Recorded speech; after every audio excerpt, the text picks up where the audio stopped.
কাছে তার আছি, তার কাছে যে তার পাশে যে রগ আছে, এই রগ থাকা সন্দেহযুক্ত হতে পারে, কিন্তু তার চাইতো আমি এমন নিকটতম কাছে আছি যে বলে আমি বোঝাতে পারবো না, এত নিকটতম কাছে আছি। মদিনা নগরীতে এই সূরা অবতীর্ণ হয়েছে মদিনাতে। রাসূল পাক সাল্লাল্লাহু আলাইহি ওয়াসাল্লামের নানার দেশ কোথায়? মদিনা। রাসূল পাক সাল্লাল্লাহু আলাইহি ওয়াসাল্লাম যখন হিজরত করেছিলেন কোথায়? মদিনাতে না? মদিনাতে। রাসূল পাক সাল্লাল্লাহু আলাইহি ওয়াসাল্লামকে প্রশ্ন করেছিল ইহুদিরা, তোমার রব কোথায়? তোমার প্রতিপালক কেমন? তোমার স্রষ্টা কি মৃত্যুবরণ করতে পারে, আবার জীবিত করতে পারে?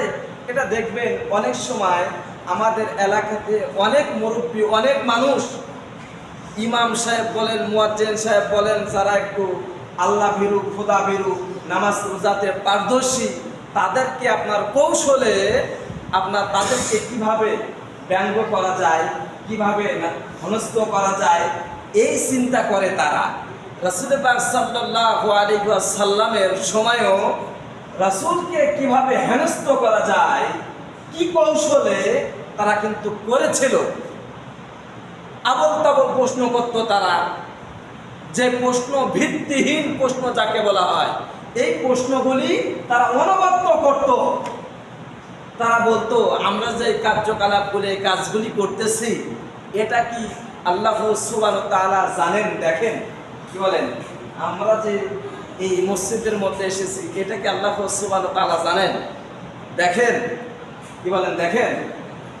তাহলে শুধু মসজিদের মধ্যে আল্লাহ সুবহানাহু ওয়া তাআলা দেখেন, না মসজিদের বাহিরে গেলেও আল্লাহ সুবহানাহু ওয়া তাআলা দেখেন? কি বলেন, মসজিদের বাইরে গেলে দেখেন না নাকি?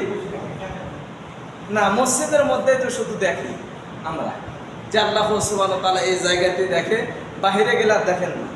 আবার আল্লাহ সুবহানাহু ওয়া তাআলা এই একটি মাস দিল, রমজান মাস। এই রমজান মাসে আল্লাহ সুবহানাহু ওয়া তাআলা এসেছিল আমাদের মাঝে। আবার এই একটি মাস পাওয়ার পরে আল্লাহ সুবহানাহু ওয়া তাআলা ছুটি নিয়ে এখন বাসায় আছে। বাসায় আছেন না? বাসায় আছেন। এই চিন্তা চেতনায় তো আমরা নিয়ে থাকি। এজন্য আল্লাহ সুবহানাহু ওয়া তাআলা বলেন,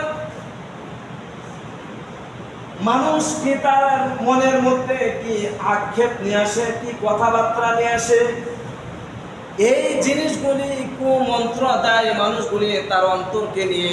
আমি সব জিনিসগুলি আমি আল্লাহ